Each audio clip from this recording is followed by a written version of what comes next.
Thank you for that really lovely introduction.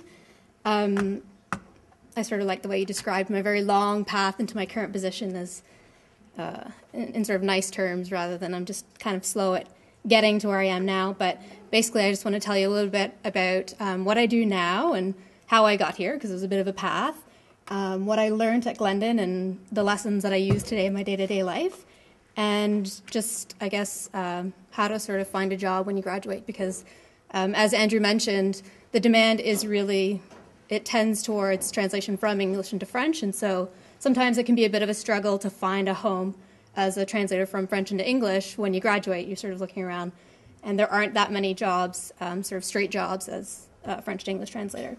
So Andrew mentioned I'm an editor. I'm a medical editor. I'm not a translator. That's not what I do day to day. I'm a bit of an accidental editor. That's really kind of how I feel. I sort of fell into the job because I'd spent a lot of time. I actually worked at Glendon, which was a great home for me for many years. It's a bilingual environment, so you might start out as a graduate not doing translation, but working in a bilingual environment is a great place to kind of hang out for a while you sort of figure out what your next step is. So I never really considered editing, but that's what I do, and I've been doing it for just about a year. So Many Resource, it's a company that produces online medical content. So when I was a student, medical content was actually, medical translation really appealed to me, so Many Resource is a great fit for my interests and what I focused on when I was a student here. And so what we do is we produce content mostly online, and it's consumer direct, so we write for just your average consumer. And our writing policies they sort of really appeal to me. We have a really direct writing style. It's not that dry, boring sort of medical content where you just don't even know what they're talking about.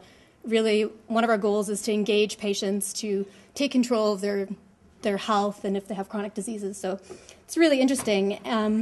Another thing that attracted me to Many Resource is the fact that they translate a lot of their material into French. So I come across French content every single day. So that really seemed like a good fit for me and for my interests. So the type of content we deal with can be drug content. It can deal with diseases. It could be tips on losing weight or talking about cancer risks. So there's a lot of variety in what I do day to day. It's also provided me with an opportunity to learn about how content is presented online. So it's not something that I had thought of before, but how things sort of appear online in different formats. We've talked a lot about things like Facebook and just different ways to present information. So I've really enjoyed that aspect of the learning as well. And really, like my translation background, I didn't see myself as an editor, but a lot of what I learned here really comes up every day, and the skills that I built come up every day as an editor. One of the things that I've been doing is sort of advocating for French a little bit in my job, and my role has actually changed. I started out just doing editing, but now I do more of the translation coordination, and we hired actually another Glendon graduate, which made me really happy that I have another colleague.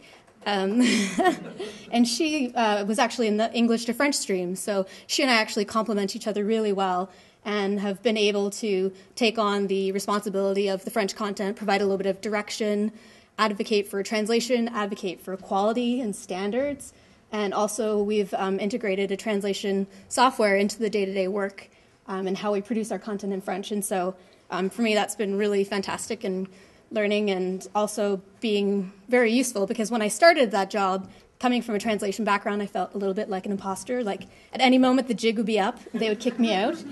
But actually, my value as a translator has really allowed me to excel in the position, and I've gained confidence over time, so I don't feel so much like they're going to throw me out at any minute. So that's just my most recent job experience, and before that I worked at Glendon, but also there was a time when I was looking to gain more experience in translation and also to improve my French language skills, because I don't come from a French background. So speaking of global connections, I actually went to France, got a visa, went over to France, was lucky enough to find a job at a translation agency, and so I did that for about 8 months, and it was just a fantastic experience. It helped me, on the practical side of translation, because I'd only had sort of strict, classroom experience, so that was really good for that, and also for the language, I learned a ton when I was over there, so that's something that isn't available to everyone, but if you can have an opportunity like that, it was really helpful for me. growing professionally.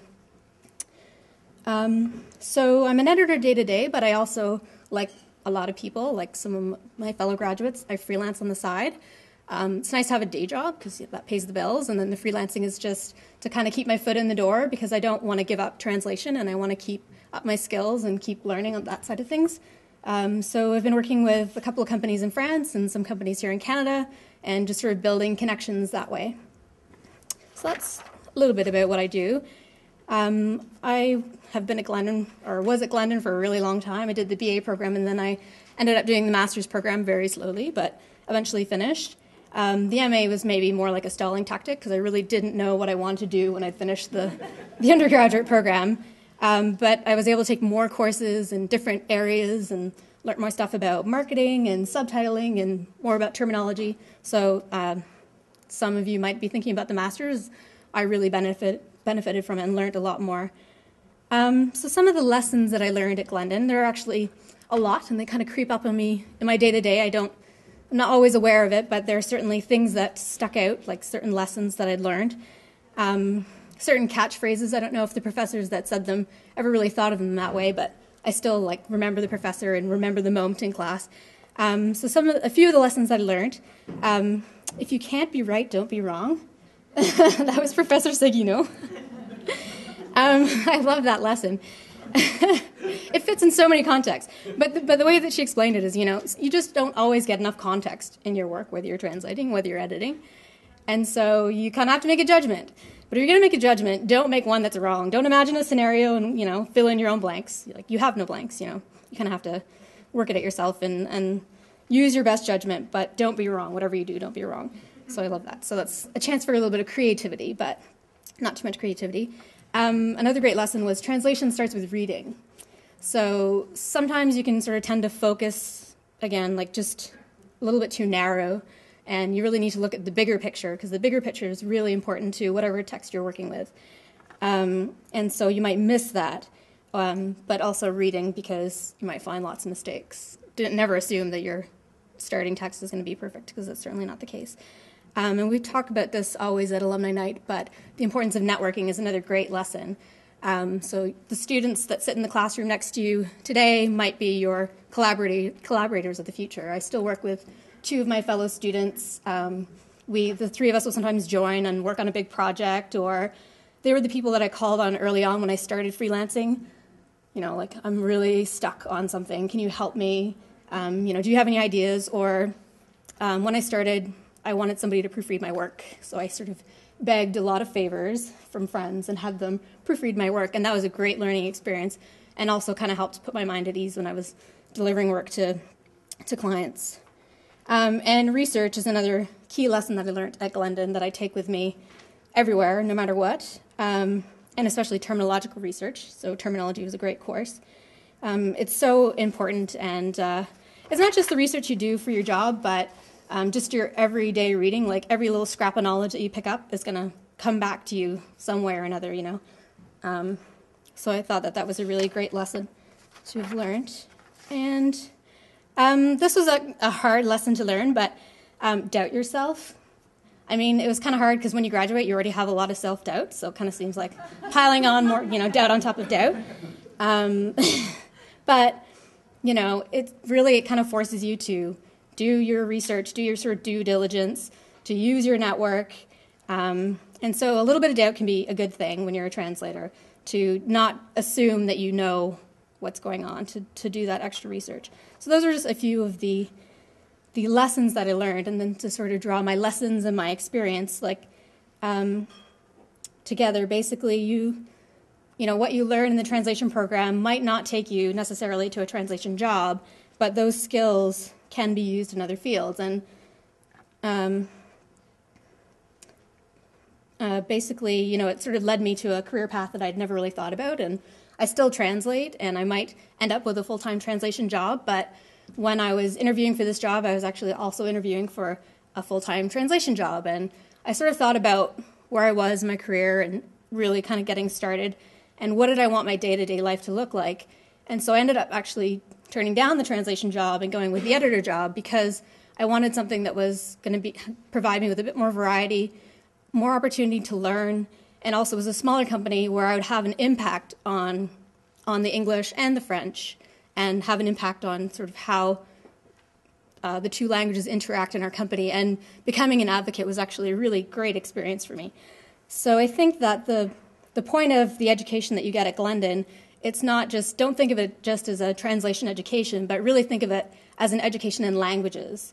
So it can take you to all kinds of different places, and it just gives you such a great leg up when you're going out and looking at the job market, and sort of think a little bit beyond translation, and you might come back to it, and you might start out in one role and slowly sort of adapt and be able to use your skills and put yourself to use in a variety of other ways.